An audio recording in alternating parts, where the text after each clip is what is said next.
కానీ ఆనాడు ఆ పెద్దలు ఆ దొరవారు చేసిన చట్టం ఆ 2020 చట్టం పేదవాడు కన్నీరు తుర్చటం కాదు కదా, పేదవాడిని రైతన్నని భూములున్న ఆసాములని ఆతాల పాతాల లోకానికి ఆ చట్టం ద్వారా తొక్కారు అనేది ముమ్మాటికి నిజం.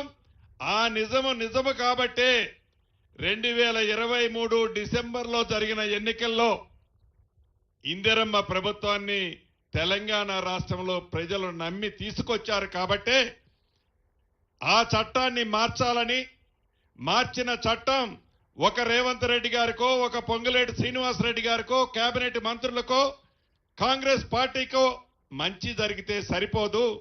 గ్రామీణ ప్రాంతంలో గూడాలలో తండాలలో ఉండే ప్రతి పేదవాడికి భరోసా కల్పించి భద్రత కల్పించే చట్టాన్ని తేవాలని తాపత్రయపడి ఈ భూభారత చట్టాన్ని ఆర్నిశలో అనేక రాత్రులు నిద్రపోకుండా మిత్రులు సునీల్ గారు కానీ పెద్దల కోదండరెడ్డి గారు కానీ మన అధికారులు కానీ అనేక మంది మేధావులు కష్ట ఫలితమే వీరందరూ కలిసి సృష్టించిందే ఈ భూభారతి 2025 చట్టం.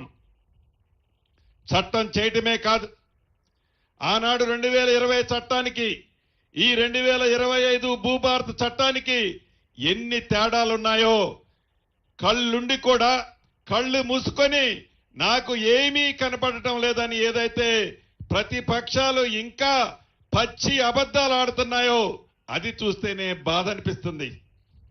అసెంబ్లీలో మొన్న జరిగిన అసెంబ్లీలో కూర్చుంటే నా శాసనసభ్యులు నా పార్టీకి సంబంధించిన శాసనసభ్యులు కాదు, వారు పార్టీకి సంబంధించిన శాసనసభ్యులు అసెంబ్లీలో నేను కూర్చున్న బెంచి పక్కన వచ్చి కూర్చొని నన్ను అడిగేది ఏందయ్యా అంటే, ధరణిలో మా భూమి ఎక్కలేదన్నా, నా బిడ్డ భారతి బదులు భరత్ రెడ్డి అని పడ్డదన్నా, నా భూమి 9 ఎకరాలుంటే 9 కుంటలని పడిందని వారి శాసనసభ్యులే ఆనాటి వారి ప్రభుత్వంలో ఉన్న మంత్రులే వచ్చి దీన్ని కొద్దిగా సరిదిద్దాలన్నని అడుగుతుంటే పక్కన గతంలో మంత్రులుగా చేసిన వారికి కనీస ఇంగిత జ్ఞానం కూడా లేకుండా ఏ భూభారత చట్టాన్ని అసెంబ్లీలో పాస్ చేయడానికి గౌరవ ముఖ్యమంత్రి రేవంత్ రెడ్డి గారి నాయకత్వంలోని మన ప్రభుత్వం చట్టాన్ని పెడితే ఆ చట్టము పెట్టిన టైంలో కూడా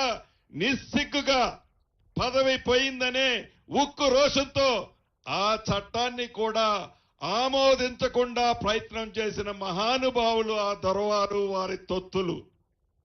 అటువంటి చట్టాన్ని ఏది ఏమైనా పేదవాడి కన్నీరికి పేదవాడికి అండగా ఉండటానికి చేసే ఈ చట్టం ఇందాక అనేక అంశాలని సునీల్ గారు, అడిషనల్ కలెక్టర్ గారు మా మిత్రులు చెప్పారు.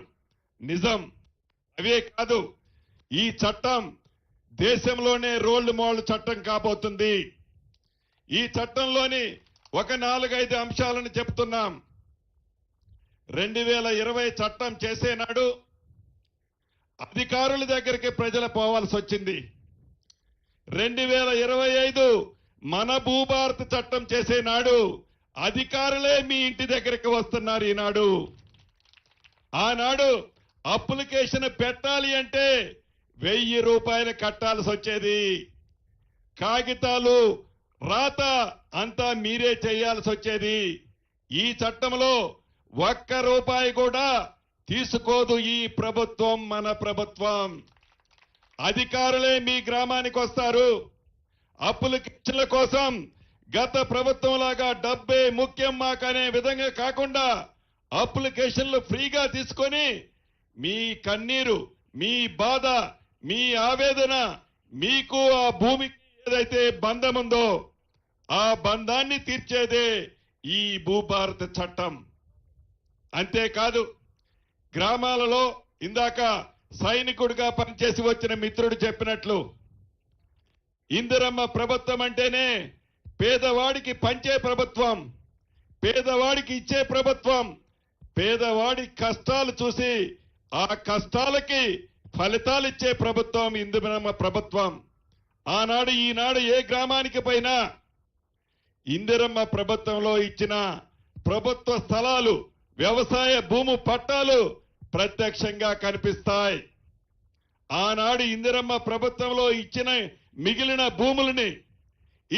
భూములని ఇందాక మిత్రుడు చెప్పినట్లు ఆ పింక్ కలరు షర్ట్ వేసుకొని ఆ ధరణి పేరుతో పేదవాడికి చెందాల్సిన వేలాది లక్షలాది ఎకరాలని ఆనాటి ప్రభుత్వం కొల్లగొట్టిందన్నమాట ముమ్మాటికి నిజం. వాటన్నిటినీ ఈ భూభారతి ద్వారా ఆడిట్ రూపంలో బయటికి తీసి మళ్ళీ అర్హుడైన పేదవాడికి పంచాలన్నదే మన ఇందిరమ్మ రాజ్యంలోని గౌరవ ముఖ్యమంత్రి రేవంత్ రెడ్డి గారి ఆలోచన.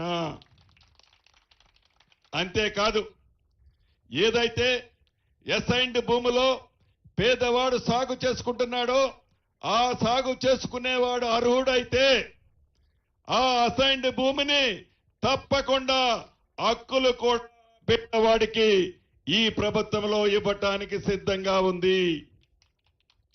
అంతేకాదు, ఆనాడు అర్ధరాత్రి రెవెన్యూ వ్యవస్థని భ్రష్టు పట్టించే విధంగా విఆర్ఓ వ్యవస్థని ఒక్క కలము పోటుతో ఒక్క అధికారి చెప్పిండని ఒక ఊళ్ళో ఆ దొరవారి మాట ఆ విఆర్ఓ వినలేదని ఆ వ్యవస్థనే కుప్ప కూల్చిన ఆ మహానుభావుడు తీసుకున్న నిర్ణయాన్ని మన ఇందిరమ్మ ప్రభుత్వంలో ప్రతి రెవెన్యూ గ్రామానికి ఒక రెవెన్యూ ఆఫీసర్ని, ఉద్యోగస్తుడిని తప్పకుండా పెడతామని చెప్పి అన్న ప్రకారం ఈ రెవెన్యూ సమస్యల భవిష్యత్తులో రాకుండా ఉండే విధంగా అర్హులైన వాళ్ళని మళ్ళీ తిరిగి ఆ వ్యవస్థలోకి తీసుకొచ్చి పేదవాడికి ఆ రెవెన్యూ గ్రామంలోనే ఏ కష్టం వచ్చినా అక్కడే శాశ్వతంగా పరిష్కరించే